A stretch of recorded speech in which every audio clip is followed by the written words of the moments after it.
They say in Hollywood, you're only as good as your last movie. And if Victor Salva's career is any indication, the Jeepers Creepers 3 will probably be the end of it. It's a movie that has such a tumultuous history of trying to get on the screen, or at least on the small screen, that when the knowledge of Me Too and Victor Salva's old criminal history came on out, it severely hurt the film and ultimately I think led to what we got, because this is a movie that I was really hopeful would be at least decent. It would be at least fun to watch. And in some ways it is, but it becomes so head scratchingly weird at times. It just seems so out of left field in regards to everything that the creeper can do, that it just kind of becomes this mishmash of scenes where you're just watching people die in ways that just, yeah, okay, like it's cool, but like it doesn't really feel like it's the creeper. It feels like something else entirely, just with the name, the look, the branding, and everything else. Victor Salva did a good job with Jeepers Creepers 1 and 2. And like I've said before, you have to separate the art from the artist. The man has a very effed up criminal past, one that he has atoned for. And, you know, that's up to you to decide whether or not you want to enjoy his work or not. This movie is one that was originally announced to come out to DVD only in 2006, but it didn't hit theaters until 2007. And when I say hit theaters, I mean through Fathom events for like 2 nights. They had like the first screening, which did really well, and the second screening that they added because the first screening did pretty well. And usually that's a pretty good indicator for the quality of the movie. But in this case, after that, it just got dumped on Sci-Fi, which is basically where it sat until the reboot a couple years later. And we'll talk about that too, because that's an affront to Christ, I believe, is the best way I can describe Jeepers Creepers Reborn. But I don't want to bury the lead. Let's talk about Jeepers Creepers 3. So Victor Salva had originally written the story to take place 23 years after the events of the first 2 movies, right? The creeper being reborn, if you will, it being titled Cathedral. Trisha was going to come back and avenge her brother, and they were going to do all of that. But ultimately, due to budget cuts and financing and everything else, they opted to just kind of scale it back and have it set the day after the first movie, but also 3 days before the events of the second movie, putting it right there in the middle in such a weird way that just really boggles my mind with how anyone was able to come on board and say, this is a good idea. This movie was a cash grab. Make no mistake. Victor Salva, I'm pretty sure, wrote a decent script picking up 23 years later. The way this movie ends kind of sets that up for 23 years later. But unfortunately, due to everything that happened with him and the internet's reaction to him when all of that came to light in a way more public way due to social media, it simply didn't go anywhere. Never mind the fact that when all of this happened, when BuzzFeed wrote an article about Victor Salva and what had happened in the late 1980s, that was in the time they were getting ready to film this movie in Canada. And that actually ended up going out as a warning to all casting agents. And that basically caused a bit of an online store and maybe a bit of a public uproar where they're going to be filming the movie. And they said, nah, screw it. We're just going to scale it back. And they're going to reconfigure where they were going to go. So instead of filming in Canada, they shot this movie in Florida and changed everything up. So the general plot line of the movie is basic. It's just, it takes place the day after the first movie. It's in the aftermath of that. They're trying to figure out like what this thing is. But here comes something right out of John Carpenter's Vampires, where you've got a team of demon hunters. And these are the guys who were around 23 years prior and saw what the creeper can do. And they've been tracking it ever since, waiting for it to return. And that's a cool premise, don't get me wrong. The biggest issue with this movie is that everything takes place in the daytime. Everything takes place in the daytime. And that is a big problem. Never mind the fact that the movie opens with the end of the last feeding, where there's a guy running from the creeper. Some other dude ends up seeing the creeper, grab the guy. That guy ends up cutting off the creeper's hand. The creeper's hand falls.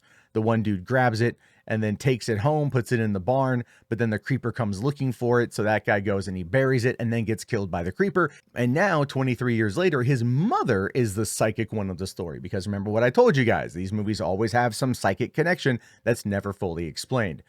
She's talking to the spirit of her dead son who died on prom night back 23 years prior. And he's basically telling her, like, get out of here, run away, don't come back, grab our niece or your niece who is staying with you because her dad's an abusive pedo, which again is another thing that caught a lot of attention from critics. There's a line in the movie about why the girl was living with her grandmother. And it was because her stepfather was abusive, was a child abuser basically.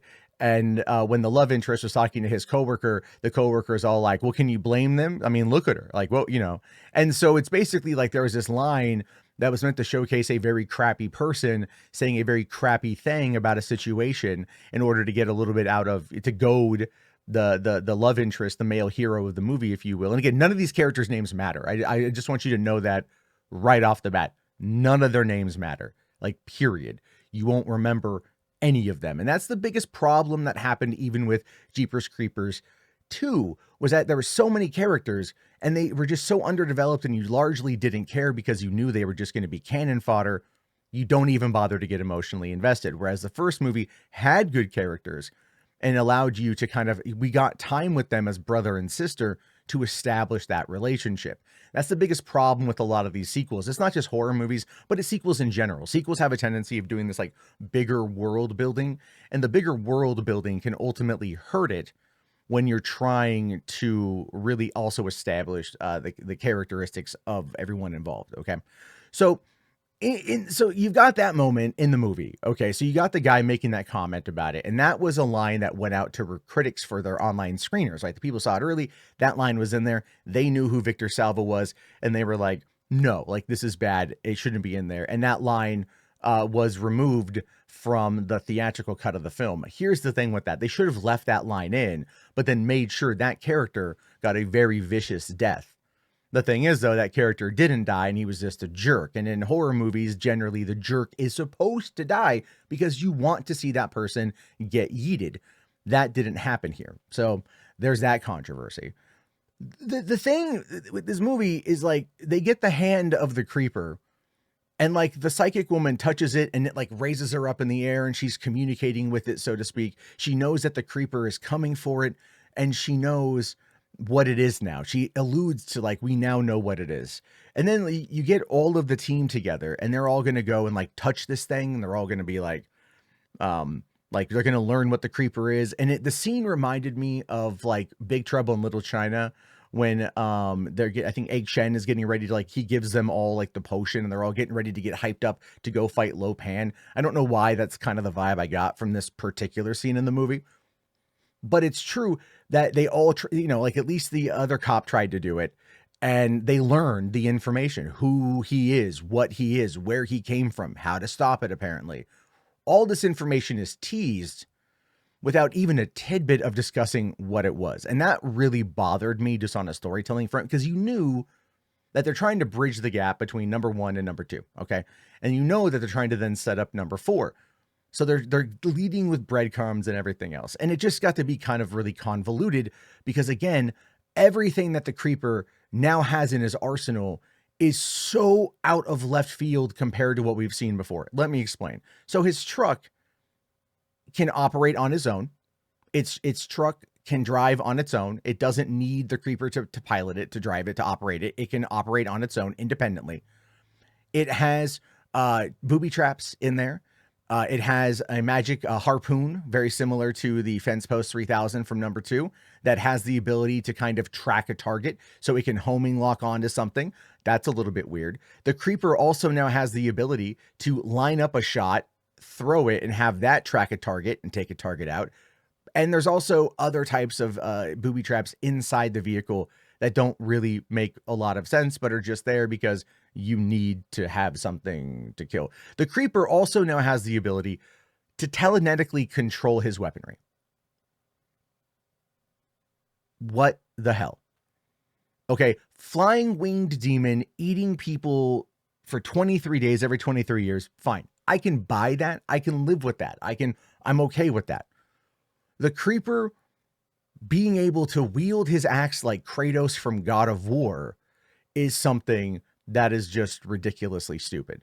But What's even worse is that instead of the fence post 3000 Moby Dick aspect from number 2, we get the group of hunters with a Gatling gun on the back of a truck. Again, very similar trope, very similar theme, kind of repeating storylines. You know, the guy, his dad died at the hand of the creeper. He wants revenge, all that stuff. But here's the thing, when they open fire on the creeper's truck, somehow it's bulletproof. Not only is it bulletproof, it ricochets back at you. So as the creeper's truck is driving, again, middle of the day, along the same highway that every other incident takes place on in this town, in this Poho County, this fictional county that Victor Salva created, he opens fire on the truck. It just ricochets back and takes out the driver and takes out the gunner. So they're both dead.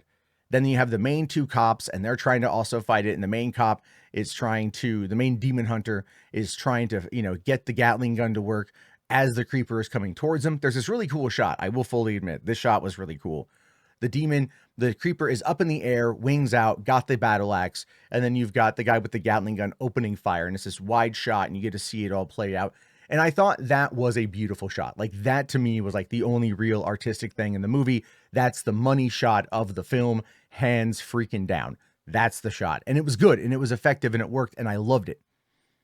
But then he lands on the cop, kills the cop by stabbing him in the head with the axe. He gets up, axe is in his head, creeper gets up, and then just goes like this, and freaking Mjolnir, Thor's hammer back to him. How do you stop something like that, right? It's unstoppable. Absolutely unstoppable.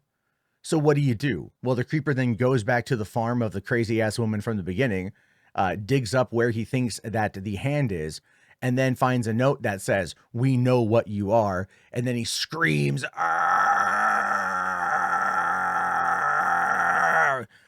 And he's screaming, and then that's where it ends. No, sorry, it's not true. There's an end scene, right? Because it's meant to then go back over to the 2 lovebirds whom you don't really care about, and like the one kid is getting on the school bus that's going to the game that's at the beginning, that's in number 2. But then you're like, wait a minute though, this kid isn't on the bus. So in the movie, he's not there, but he's on the bus going to the game, and they win the game. What happened? Well, what happened is he says, there's a line of dialogue in the movie where he says that he'll be staying with family after the game, so he won't be coming back with the team. So that's why he wasn't on the bus. It's a good out, don't get me wrong. It's a solid out for the character. But yeah, it just like, it just like, okay, fine. That's how you connect it from 1 to 2. I get it. And everything else, fine. Okay, cool beans. But then it goes to the end, and now it's 23 years later. And you've got the sister, you got Trish, and Trish is talking into a webcam, and she's calling for everyone to come together to fight the creeper. It's been 23 years. We need to end this thing now. And they got back Gina Phillips to come back 20, some odd years later, not even 20 years later, like, freaking 16 years later, to reprise her role for this moment leading into a film that ultimately never happened. The movie, again, like I said, it had a low budget. It came out in theaters. I think it did like 3 million domestic, maybe, or probably less than that. And then it went to Sci-Fi. I have no idea how well it's done on home video, but clearly everything involving Victor Salva and his approach to making these movies after everyone found out, or it came out again in a big expose about what he had done. Yeah, I don't really see it going forward. I don't think we're ever going to get an actual 4th film. I mean, it's entirely possible down the road. It's entirely possible that Jeepers Creepers Reborn is so muddied the waters in regards to the franchise that they simply are just going to go, screw it. Let's just, let's either bring Silva back or do another reboot with a different director who isn't the guy who did Reborn. I can't even begin to tell you. So I don't want to crap on this movie like entirely. Okay, so let's talk about what I liked about the film. I thought it was briskly paced. I wasn't bored watching it at all. I thought the kills were okay, even though I didn't really care for the characters. I thought they could have probably done a bit more to like make it scary, because it's really difficult to have a horror movie be scary in the day. You can see it coming. And like the thing is like everyone was kind of dumb, And they knew it was out there. Like there's parts where people like hiding under trailers or hiding behind trees or whatever as it's flying around, and it's still able to get them. It's still able to grab them, and it's kind of like what you don't see is what they were trying to go for, right? Like less is more approach to build up the fear. The problem is just that it's in the middle of the day, and that's just like not frightening. And I'll keep harping on that point because, look at something like, let's say Resident Evil Extinction. Okay. The third movie. And that movie was entirely done in the daytime, in the zombie apocalypse in Las Vegas during a heist, but the director utilized the shadows as where you didn't know what was there. So in the shadows was the horror, in the shadows was the abyss of our nightmares. And that was used effectively in that movie. This one didn't even attempt to. This was straight made for TV, low budget. I'm sure they made their money back on it, but it's like I feel like another pass or two at the screenplay would have probably been a little bit better. At this point, I don't believe Francis Ford Coppola had anything to do with this movie. And that might have been one of the key elements of its downfall, is because like Francis Ford Coppola, having sponsored the first two movies, co-financed the first two films, championed Victor's return to the industry, helped him get back in with the industry after everything that had happened. You figure he would have read the script and he would have like offered up notes and been able to come on in and do whatever, right? Or somebody would have. Here, like the idea is there. Like I said, I mentioned John Carpenter's Vampires like as being kind of a reference point for this, but John Carpenter's Vampires is excellent. It's an excellent movie. I mean, it's atmospheric, it's moody, it's got great violence, great gore, good villain. Here they wanted to establish the creeper as being an unstoppable force. But you got to still have a win at the end, not just him going, God.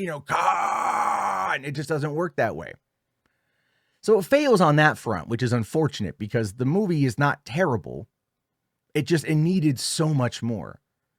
And I think if it had so much more, I think if it had nailed the landing and not just been as whatever, it probably would have done better, and it probably would have been able to warrant the fourth film. Because like I said, in Hollywood, you're only as good as your last movie. It's been 7 years almost since that film came out. And as far as I understand it, Victor Salva hasn't done anything. And that includes having anything to do with the reboot that came out in 2022, which all things considered, even for his own legacy that is as mired in controversy as it is, that might actually be for the best. That might be his saving grace to some extent. But that being said, I want to know your guys' thoughts, your guys' opinions on this one. Did you like it? Was it a waste of time? Am I a fool for watching all of these movies? What movie do you want me to watch next to talk about? Let me know. I'll talk to you guys later. Thank you again for watching Podio Commentary. Have yourself a good one, and peace out.